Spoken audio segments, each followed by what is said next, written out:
नमस्कार। क्या वैश्विक सराफा बाजार के भीतर चीन ने एक ऐसा खतरनाक और गुप्त चक्रव्यूह रच दिया है जो आने वाली 24 जुलाई को पूरे गोल्ड मार्केट में भयंकर तबाही और महातांडव मचाने जा रहा है। सावधान हो जाइए, क्योंकि अंतरराष्ट्रीय वित्तीय गलियारों से इस वक्त सोने की कीमतों को लेकर जो सबसे सनसनीखेज, चौंकाने वाली और रोंगटे खड़े कर देने वाली ब्रेकिंग खबर आ रही है, उसने पूरी दुनिया के निवेशकों के होश पूरी तरह उड़ा दिए हैं। क्या आप यकीन करेंगे कि दुनिया में सबसे ज्यादा सोना खरीदने वाले देश चीन ने अचानक एक ऐसा फरमान जारी कर दिया है जिससे रातों रात करोड़ों का सोना बिकने के लिए बाजार में आने वाला है। आज के इस बेहद हाई एनर्जी, पावरफुल और दिमाग हिला देने वाले विशेष बुलेटिन में हम चीन के इस खौफनाक खेल का ऐसा लाइव पर्दाफाश करेंगे जो आपकी आंखें पूरी तरह खोल देगा। वीडियो को भूलकर भी मिस मत कीजिएगा, क्योंकि आज हम आपको 24 जुलाई की उस डेडलाइन का कड़वा सच बताएंगे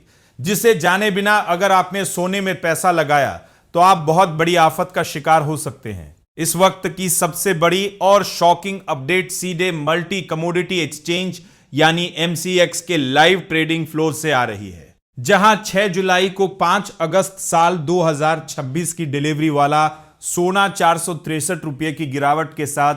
1,46,915 रुपये प्रति 10 ग्राम पर आ चुका था, जबकि 4 सितंबर साल 2026 की डिलीवरी वाली चांदी भी 1,135 रुपये टूटकर 2,36,275 रुपये प्रति किलो पर ट्रेड कर रही थी। इस मंदी के बीच बाजार में यह खबर आग की तरह फैल गई है कि चीन ने गोल्ड ट्रेडिंग पर पूरी तरह नकेल कस दी है। असल में चीन के बड़े सरकारी बैंकों जैसे industrial and commercial bank of China और pink and bank of China ने अपने आम रिटेल ग्राहकों को शंघाई गोल्ड एक्सचेंज पर उधार लेकर की जाने वाली लिवरेज पेपर गोल्ड ट्रेडिंग देने से साफ मना कर दिया है और सख्त अल्टीमेटम जारी किया है कि जिन लोगों ने भी उधार के पैसे पर सोने के बड़े बड़े सट्टेबाजी के सौदे कर रखे हैं, उन्हें आगामी 24 जुलाई तक या उससे पहले अपनी सारी पोजीशन को जबरन बंद करना होगा या फिर उसे असली फिजिकल गोल्ड में बदलना होगा।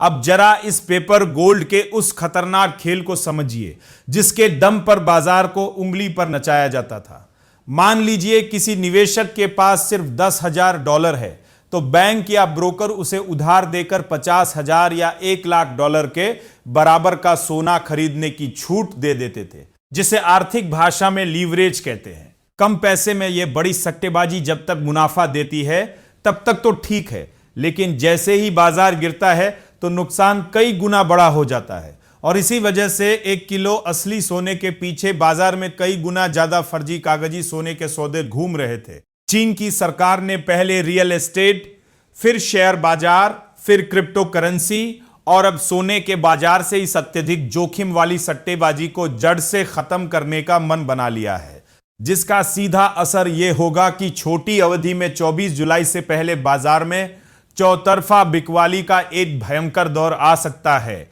जो सोने की कीमतों को कुछ समय के लिए बड़ी बेरहमी से नीचे दबा देगा। हालांकि एक्सपर्ट्स का मानना है कि लंबी अवधि में चीन के इस फैसले से सोने की असली ताकत मजबूत होगी, क्योंकि जब कागजों की सट्टेबाजी खत्म होगी तो लोग मजबूरन असली यानी फिजिकल गोल्ड और गोल्ड ETF की तरफ भागेंगे, जिससे सोने की कीमतें सट्टेबाजों के बजाय असली डिमांड और सप्लाई के आधार पर तय होंगी और बाजार में एक बड़ी स्थिरता आएगी। तो क्या आपको भी लगता है कि चीन का यह कदम 24 जुलाई को सोने की कीमतों को पूरी तरह क्रैश कर देगा, या फिर इससे आम उपभोक्ताओं को सही दाम पे सोना खरीदने का मौका मिलेगा? अपनी राय हमें कमेंट बॉक्स में लिखकर जरूर बताएं और हमारे टेकनेट इंडिया चैनल को अभी सब्सक्राइब करें और बेल आइकन दबाना बिल्कुल न भूलें। बने रहिए हमारे साथ।